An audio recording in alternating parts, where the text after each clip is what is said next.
ქრისტიან დემოკრატები მთავრობას სოციალურ პაკეტთან დაკავშირებით რამდენიმე წინადადებას თავაზობენ. ამის შესახებ დეპუტატებმა მაგდა ანიკაშვილმა და გიორგი ახვლედიანმა განაცხადეს. მათთვის მიუღებელია, რომ საპენსიო და სოციალური პაკეტების შემოღებით მთავრობა სახელმწიფოს მიერ გასაცემი თანხის მხოლოდ დასახელებას და არა თავად პენსიის ოდენობას ცვლის.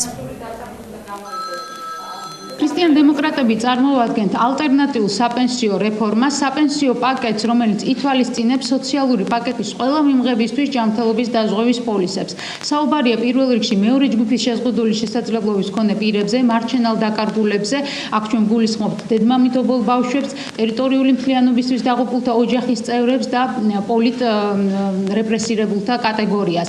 ეს ადამიანები ხელისუფლების მიერ შემოთავაზებული რეფორმის მიხედვით დღეს ვერ მიიღებენ ვეჯ ჯანმრთელობის დაზღვევის პოლისებს და მათთვის არ არის გათვალისწინებული საპენსიო მატებას, რომ ქრისტიან დემოკრატები მივიჩნევთ, რომ როგორც მინიმუმ ჯანმრთელობის დაზღვევის პოლისებით სექტემბრის თვიდან ისინი უნდა იყვნენ უზრუნველყოფილნი. სოციალური პაკეტის მიმართულებით ვთვლით, რომ აუცილებლად განსახორციელებელია ჩვენს ქვეყანაში.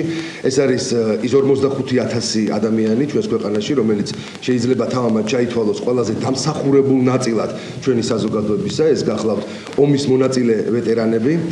შესაბამისად, მათთვის სადაზღვევო პაკეტის უზრუნველყოფა სახელმწიფოს ხარჯზე ჩვენ ვთვლით, რომ ეს არის მინიმალური, რაც შეიძლება ქვეყანამ ამ ყველაზე დამსახურებულ ადამიანებს გაუკეთოს და დააფასოს მათი ღვაწლი.